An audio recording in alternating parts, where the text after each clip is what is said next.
Hey guys, what's going on? It's Quellzai, and today I'm gonna show you guys an offlane Morigesh build. This isn't just any DPS atomic soldier thaumaturge build. This is going to be a tanky, durable, frontline, sort of bruiser, annoying Morigesh. Now, ever since v.42 dropped, I haven't seen hardly anyone play Morigesh, and I've always been a fan of her hero design, so I just thought to myself that there's gotta be somewhere she fits. And me, loving Offlane so much, I tried her there, and man, does this shit work. She can harass anybody, just eat all sorts of damage, just deal all sorts of damage. She's really annoying, but if you try and kill her, she doesn't die that easily, and if you don't try and kill her, man, she can wipe your team. This is going to be a build on just how to make her an unkillable beast, just ready to blow up anybody.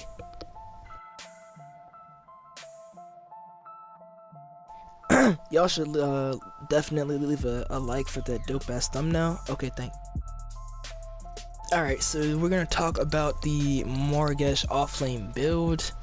I just did this and it took way too long, so we're gonna try and keep this one short and concise. If you really have any questions, crap, I hit new. If you really have any questions, just hit me up in the comments and I will answer them. But we start out with a healing towers gem, just like any offlaner that you're building.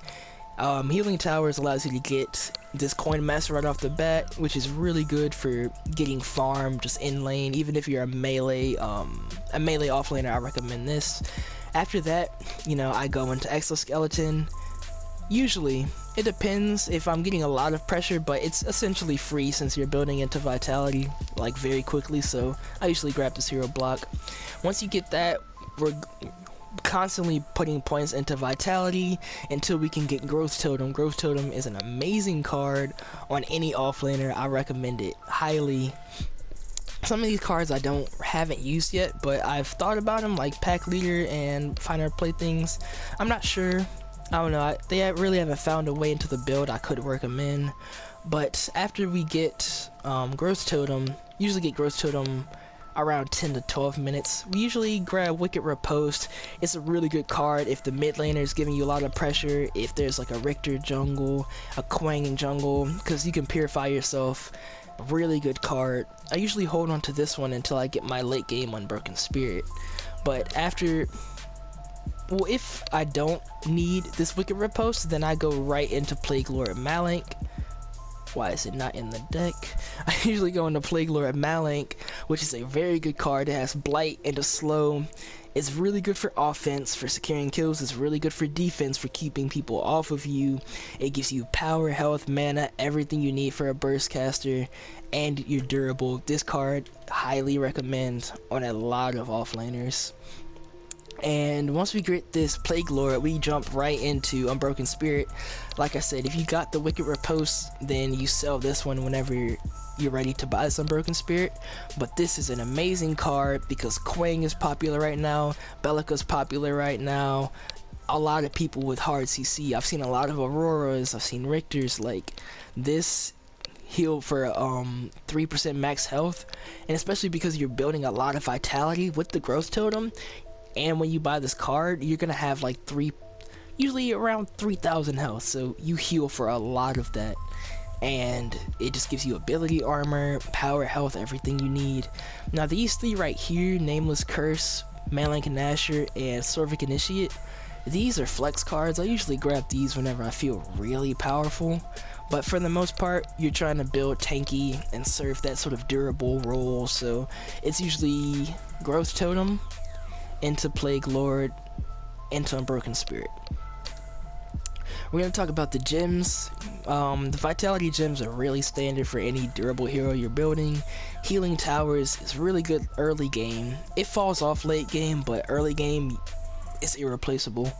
Damage reduction, I think this is better than the Armored gem, just because the shield, it falls off. Like 125 shield is really nothing late game, but this damage reduction as a percentage, as well as this one, so these are really good at all times in the game.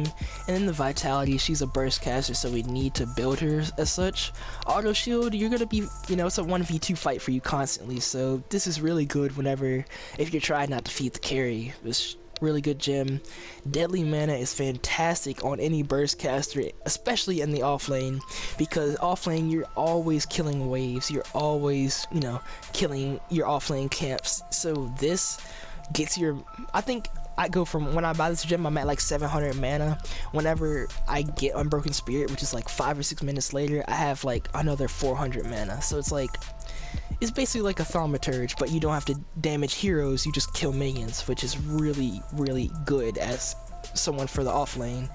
And Mana Fountain, again, you know, you need your abilities to be effective, so I have this to just keep your mana up, and you can really spam your abilities, spam your hive, your mark, and you just really just be a pest in people's face. So that's the build. Now we're going to talk about the gameplay and the guide. Okay, so now that we got all that build shit out of the way, let's talk about sort of my thought process going into different parts of the game. Like, early game, you know, you grab your Healing Towers gem and your Coinmaster card, and then you go in a lane. You have to gauge it. I mean, if you're against a very aggressive duo, you might need this here, the exoskeleton pretty early, but I'm pretty aggressive and it seems to work out for me. Usually if you just hive the enemy heroes in lane, you can usually get some of the ranged minions too, so it works out pretty well. You just level into vitality, as many gems as you can get until you get your growth totem. Usually you'll get that around 10 to 15 minutes. 15 minutes is kind of late. I usually get it around 10 to 12, 14 if I have to like push a wave for far back or something. But for the most part, you grab that, and then as soon as you get your growth totem, you buy that, you keep it on you for the rest of the game. Then you're going right into intellect, because you need to get to Plague Lord Malink. Now once you get this card, you'll see in this clip right here, I just start going in. Bellica tries to shut me down. I said, nah, screw that, I'm going in, I'm killing your carry, you're not saving his life is mine, I'm Morigesh, I don't care. And you just really have to be aggressive. Like, a lot of these games that I've been playing lately, they've been focusing me just because I've been an ass. I've been all up in their shit the entire time. So like, whenever they see me 30 minutes in by myself, they're like, oh man, I'm super powerful, I'm gonna get this Morigesh. But you don't know that I got 3,000 health and I'm hitting for 200 a curse. So like, they can't mess with you. This build is all about deception. You piss them off, you make them think they can deal with you, and then you show them that they can't, and then when they forget to try and deal with you, you come in and you start killing everybody. That's what this build is. And that's, I'm sorry, I'm getting distracted. Once you get the Plague Lord, you just go into either the Unbroken Spirit, the Nameless Curse, the Sorvic Initiate, usually Unbroken Spirit, because you want to be that tank role, so, you know, more health, it gives you power as well, and it gives you a shit ton of ability armor, and it gives you a lot of protection against hard CC, which everyone uses right now between Quang and Bellica and everyone. I think Richter counts. Pool might count, I'm not sure. But yeah, really just focus. Once you get to even once you get to Plague Lord, you can really become active. Like, if you've seen a lot of these clips, like, I think it was like 17 minutes in, I had my Plague Lord, and I was pursuing like 1v2 fights, because once you pick off the carry, the support isn't going to do any damage to you. You're already building tanky enough, so there's really no need to be. You can play passive and farm to get like your deadly mana up and really, you know, start to get really high up there. But let's be honest, Morigesh is here to make everyone's life a living hell, and that's what you're trying to do. You're trying to get up in their face, trying to deny their farm, you're trying to get kills, you're trying to help rotate and deny other people farm. You just really want to be a nuisance all across the map, and just make sure you take care of your lane, because you're an offlane and everyone's going to bitch at you if you don't. But, you know, feel free to help out, I guess, because they want you to lane and help them all the time, because that's possible. You know, stuff like offlaners do. But with that being said, guys, I think that's everything I wanted to talk about. I just wanted to make this video because I feel like a lot of people aren't I don't want to say experimenting, but I feel like there's already becoming, you know, the Atomic Soldier, the Sacred Alchemy builds, and I just wanted to freshen things up. You know, v.42 is still pretty new, and I feel like, you know, we should be experimenting. Like I said earlier, I put a lot of burst casters in offlane. That's kind of my thing. I have a really good Fade deck. I mastered her there before v.41, back on like regular monolith. I'm playing a lot of Lieutenant Bellica in offlane. That is an amazing deck. That's probably gonna be another video. Things like that. Just try things, guys. Experiment shit. We're all here to have fun.